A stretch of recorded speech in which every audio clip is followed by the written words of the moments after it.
Hi, this is Dana Deason with Summit Salon Business Center, and I'm a coach for the company. And I'm coming to you today to talk about consultations. And I'm super passionate about this subject. And the reason why I'm passionate about it is because as a salon owner myself, I have watched a client's experience live or die based on the consultation. And you know what I'm talking about. You've been in your salon companies and you've sat there and you're listening to someone next to you and you're listening to a consultation that you can tell is not going to go in the right direction, or it doesn't cover the information. It's a frightening thing. But I think this is the issue that's missing with consultations, and I really want to talk about that today. The issue is, where does the consultation start and how should they go? So I ask this question to a lot of new hairdressers when I coach in salons. I always say, so tell me where the consultation starts. Like, if you're going to do a consultation, tell me where it starts. And the first thing they do is they say, well, she sits down in the chair. Well, that's exactly the wrong answer, because it does not start when they sit down in the chair. The consultation process and experience, and that's exactly what it is, it begins on your social media. The clients or guests' interaction with you and your company on your social media. They're looking at your social branding. They're looking at your Instagram presence. They're looking at the work that you put out there, the videos, the fun that you have. They're looking at all of those things. Clients don't choose salons any longer because of just how you do hair. They are looking oftentimes for someone who is fun, edgy, or someone who's calm and content. It depends on the guest, obviously, but they're not just looking for someone who necessarily does their hair amazing the very first time. So the consultation, in my opinion, it begins on your social media. You're depicting what type of experience the guest is going to have in your company, and that is what attracts them to your company. So that's the first touch point, is your social media website branding. And I believe in that wholeheartedly. The second thing I think occurs is the consultation that happens over the phone or online when they book their appointment.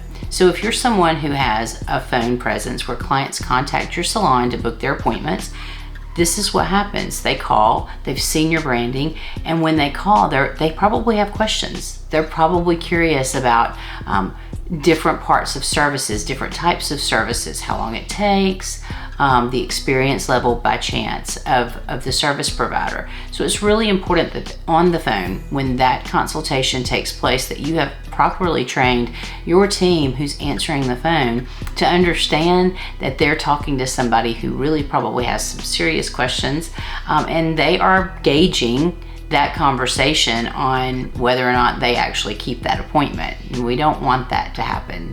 No shows are no fun. So that's your second touch point, is over the phone or the online appointment scheduler. That online appointment scheduler doesn't need to be confusing. It needs to be pretty simple.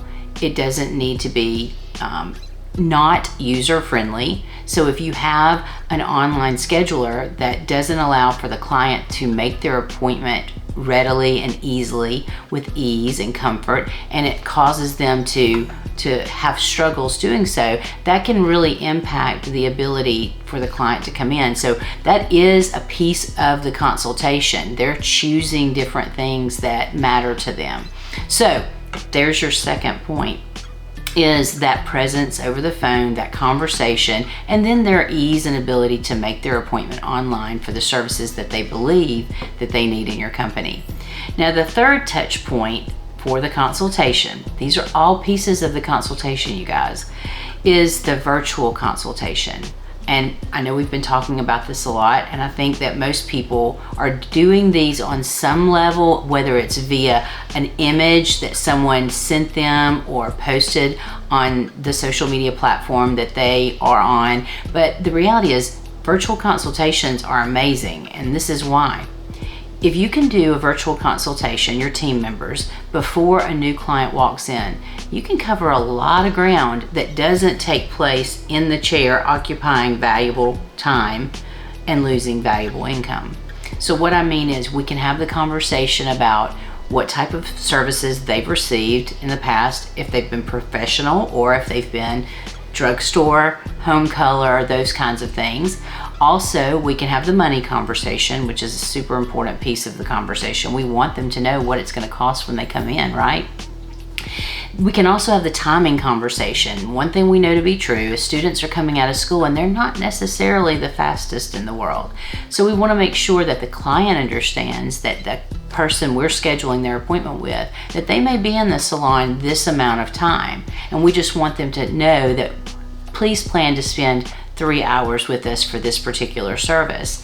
That's an important piece. So we can wrap all of that up in the consultation and also have some conversations around retail recommendations at that point in time. Because if the guest is coming in for a lightening service, we want to make sure that we have the conversation about the health and integrity of their hair. So we can go ahead and plant those retail seeds in advance of the guest's arrival.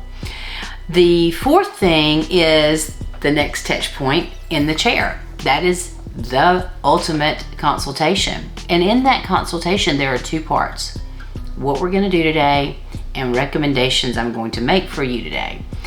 The consultation has to be both parts or it's an incomplete consultation. And this is where your team loses those retail sales, because if we're not having that conversation on the front end, it's hard to jump back into that, because this is the opportunity for the student stylist who's having these kinds of consultations, or a newer stylist, or a new client with an existing experienced stylist has the opportunity to talk about, again, the health and integrity of the guest's hair. If you're an esthetician, the same thing happens. We can talk about what we're seeing in terms and observations that we've made of your skin, and what we think would be some great take-home recommendations that we can use on you today before you leave, so you can try it before you buy it. I don't know that necessarily you want to use those terms, but they're perfectly appropriate if you would choose to use my words until you find your own. So that consultation in the chair, to me, is everything, because you're going to wrap a beautiful bow around the consultations that you've done, or your team has done, or your front desk has performed leading up to that very important chair consultation. And in that chair consultation, you're going to look at images. Hopefully they're bringing in your own images. You're going to talk about different ideas and services that you think would be appropriate for that guest, therefore adding on to the ticket and increasing that average ticket. And you're going to end that conversation with repeating back to the guest what you believe the plan is for today.